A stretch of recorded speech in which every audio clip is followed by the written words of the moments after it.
What's up, Flawless fam? It's your boy Flawless back in the building. And I'm going to tell you right off top, your boy wasn't even planning to make a video today and drop for you guys, but the fantasy football gods had other plans. Won't they do it? Won't they do it? I appreciate you guys for checking out the video, but yeah, man, let's just jump right into it, man. If it's your first time listening, watching the program, consider joining the community. Like the video, subscribe. Trust me, you'll get value like no other. I drop real content here, transparent, and you'll enjoy it. You don't like it? Unsubscribe. But give it a shot and stick around. First off, before we jump into the content, let me give a little shout out. Let me give my shout outs to those that commented on the last video. Periodically I like to give special shout outs to those that commented. Ill Phil, Joey T, Kanoa Bill, Anthony Blake, and known as BD. I appreciate you guys for commenting, and I also appreciate everyone that watched and pressed like. So look, guys, I really want to let you know that all of you guys appreciate it, but I just got to show a little bit more love to those that comment, because they're putting a little bit more effort. But let's get to it, man. Let's get to it. So after 10 seasons, the Minnesota Vikings have parted ways with veteran wide receiver Adam Theilen. That was the breaking news off top today. And, that was to be expected, right? That was to be expected. Adam Theilen played 10 years over there. He had a great career. I know a lot of people, some people, I ain't gonna say a lot of people, some people have saying that, he still has plenty left in the tank. Look, for far as fantasy, we're not listening to that, okay? We're not interested in 32, going to be 33-year-old receivers. We're not doing it, okay? We're moving forward. Remember, we don't like to get left holding the bag around here at Flawless Fantasy.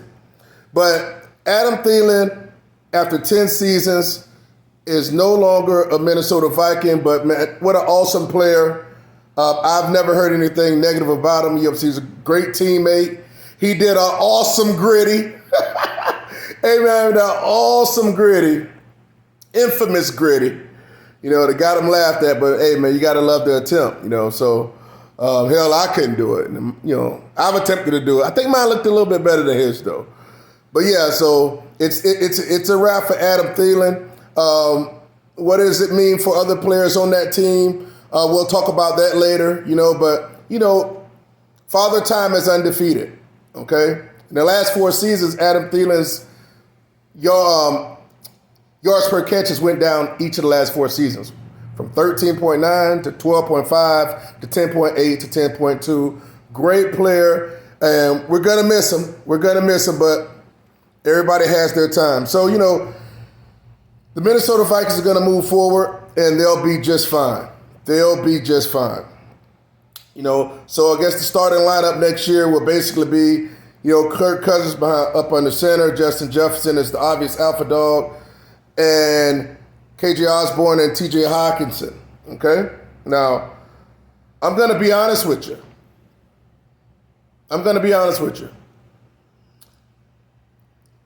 This is great news for one particular wide receiver, and that's KJ Osborne. Yes, KJ Osborne. I love me some KJ Osborne. I've liked him for a couple years. You know what I'm saying? But I liked him the year before last. The dude, he finished. Now this is not saying much, but considering all the other, having the Justin Jefferson as the alpha dog and getting targeted out the yin yang, and TJ Hawkinson coming over, he was still the number 45 wide receiver in PPR. And I believe that's saying something with all the other targets that are going around. Now he's going to be a full-time starter. Target's going to go up, and he should have – his arrow is going up. he should be somebody that can probably be a nice, I don't want to say late round, but, later, once the media team is done, being able to scoop him up. He might go as early as maybe 8th or 9th or something like that, but you have to check the ADP and the consensus when it comes out. But in 2021, he played 17 games, he had 50 catches for 655 yards and 7 TDs. And in 2022, he played in 17 games, 60 catches, 650 yards, and 5 TDs this year. Mind you, 6 of those touchdowns that actually Adam Thielen caught, so you eventually, one would think that a couple more, at least a couple more would come his way on top of having a full-time role on the team. He's shown explosiveness. If you guys have paid attention, they'll throw it to him around the goal line. He can beat you up top. I hate to say it, I'm not going to say this. I'm going to say it. Screw it. I don't hold no punches back. To me, he seems like a safer with just as much possible upside, but more than Gabriel Davis. And you can pick him a lot later. Because, mind you, Kirk Cousins in the Minnesota offense is going more towards even more of a passing team.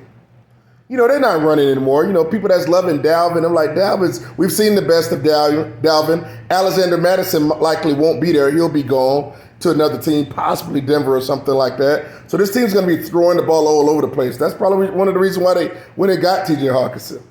But KJ Osborne, I can easily see him sliding into and getting into that wide receiver 13 through 24 overall range. That's wide receiver 2. That second 12 of wide receivers, the PPR. I could see it. You got to think. The Slim Reaper over there in Philadelphia, he got into the top. He was a wide receiver 1. He got into the top 12.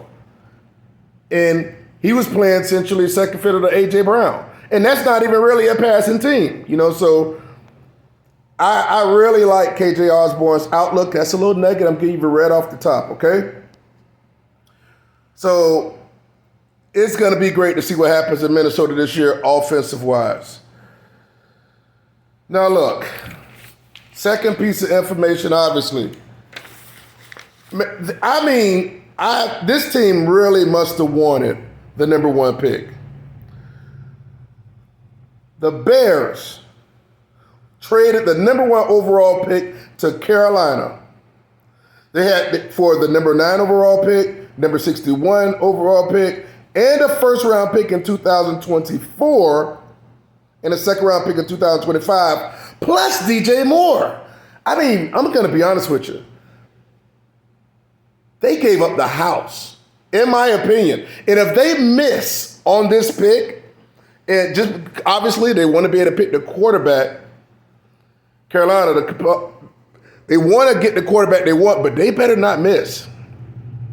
Who do you guys think they're going to pick at quarterback, Carolina? Because they must really be sold on somebody and didn't think he'd be there at 9. So we shall see, and I hope the best for him because they gave up a lot for that number 1 overall pick. Now, this helps the Bears a lot. This helps Justin Fields, a lot. To be able to get the number 9 pick, they can go and get a wide receiver. They can go and get somebody on defense. They have the number 61 pick, first-round pick next year, and to be able to have a DJ Moore. So they won't. I just highly doubt they go get a wide receiver on top of having DJ Moore and having Mr. Claypool and others over there. So they likely won't get a wide receiver. So let me scratch that. But they get. Oh man, that was a great transaction for Chicago Bears. If Justin Fields can stay healthy and he has him a explosive possession receiver and DJ Moore, this could possibly be DJ Moore's, along with the tight end over there, this could be DJ Moore's best year. And if it is a better year than he's ever had before, that can only tell you what Justin Fields is going to get picked high in drafts. He's going to get high, and guess what? It's very possible that it's deserving. Because he has those weeks, as we've seen, that are like league-winning weeks. Just like dropping a 50 burger on you. Just forget about it. Go home and cry. Cry yourself to sleep if you ran up against one of those Justin Fields weeks. Your old lady wanted to have sex with you, but you're too upset. Have you guys ever happened? Never happened to you guys? Look, back in my heyday when I was like way deep into fantasy as a player, oh my gosh. If something bad happened to me and I lost a game, if it was just really, it would affect my sex drive. I know, it really would. I ain't gonna lie. I would just probably drink myself to sleep, go to sleep. It would take me out of the mood. That's how deep I was in the fantasy. Not anymore. I'm a lot more collected and calm, and I'm not deep into it like that to where it affect me. Because I have to control myself, because I have to be able to give you guys great content and give you guys information. Man, but I was uncontrollable back in the day. All right, okay. That was a digress real quick. But yeah, good. That's big ups for those guys. Big ups for Chicago, man. That's going to be interesting. So, you know what? Let's circle back. Let's circle back real quick. And let's talk about, because I would be remiss if I didn't talk about him. Let's talk about Mr. KG Osborne. Recently, last couple days, maybe it was on the 6th or 7th of this month, KG Osborne and a few other brave individuals helped save a man from a burning car in Austin, Texas. And I'm going to tell you something. From a person, you never know what life's going to throw at you. If it's good, bad, a surprise, something that's heartbreaking. But us as humans, man, I think we have this fight or flight type thing that's inside of us to where no matter if you got an ounce of goodness in you, when it's time to execute that, you're going to tap into it and do some great things. I want to read you guys, the article about this. KG Osborne of the Minnesota Vikings was able to assist in the rescue of a motorist in Austin, Texas, after happening upon a fiery crash while on his way to training. Right place at the right time, Osborne tweeted on Monday, alongside photos of the Sunday crash. So that happened on Sunday. The other rescuers involved and the damaged vehicle. That's just super wild. In a statement accompanying photographs, Osborne wrote, "Most of the time, the saying goes, wrong place at the wrong time, but I believe God had us at the right place at the right time." Osborne went on to say that he and 3 absolute heroes worked together to save a man's life, pulling him from the flaming car after a bad accident, a situation I never imagined being a part of in a million years. "I picked him up, he's bleeding. His blood is on me," Osborne told CBS Minnesota. "We carry him like 10 or 15 yards trying to get away from the car just in case it blows up. By the end, the fire trucks came and the ambulance and the police and everything like that. And they were just thanking us that we saved this guy's life. And without us, he could have definitely for sure burned in that car." Osborne, who was a wide receiver on the Vikings, previously played for the University of Buffalo and the University of Miami. Before he was drafted by the team in 2020, he caught 60 passes this most recent season and scored 6 touchdowns. Maybe I said 5 before I did. My apologies. So, it's just a great story. Here's the tweet that he put out, right place at the right time. That was pretty thoughtful, and actually here's the saying that he wrote down most of the time. I read that already. And here's a close-up of him and the other 3 people there. Man, look at that, man. Look at those smiles, man. There's a lot of goodness in those 4 hearts right there. That's a good look. That's a very good look. And here's a picture of the fire, the car that's on fire right now. And, I believe most people, when I say most, 90-some% of the people, they're in that situation, they would have did the same thing. And here's a picture of it at the end with a car, it's all messed up after the fire was out. So, yeah, I mean, I can see, look, after this happens, I'm not trying to say the two are connected. Theilen, we knew he was going to get, chances are he was going to get cut anyway or get released. This dude has some good mojo going, and it would be wise for anyone to try to capitalize on that and see what's popping with him and stash him on your bench. You know what I'm saying? That, instead of picking a second tight end or some nonsense or some fourth running back or something, put that guy on your team, especially in PPRs, because he could be a monster. He could be one of those late round guys that you can just pick, 8th, 9th, 10th round, depending on where he goes, and what vastly outperform it. Here's some of the tweets, heart emojis. You're so awesome, and people are thankful. Plenty, hundreds, maybe even thousands of those replies and comments and replying to them on the Twitter sphere. But yes, big ups to KJ Osborne and those three individuals. Big day in the NFL and fantasy football in particular. I see big things happening with Chicago Bears offensively this year. And I have another little nugget. I will drop that tomorrow. But guys, what do you think about the transactions that happened tonight? How do you think it'll help Minnesota?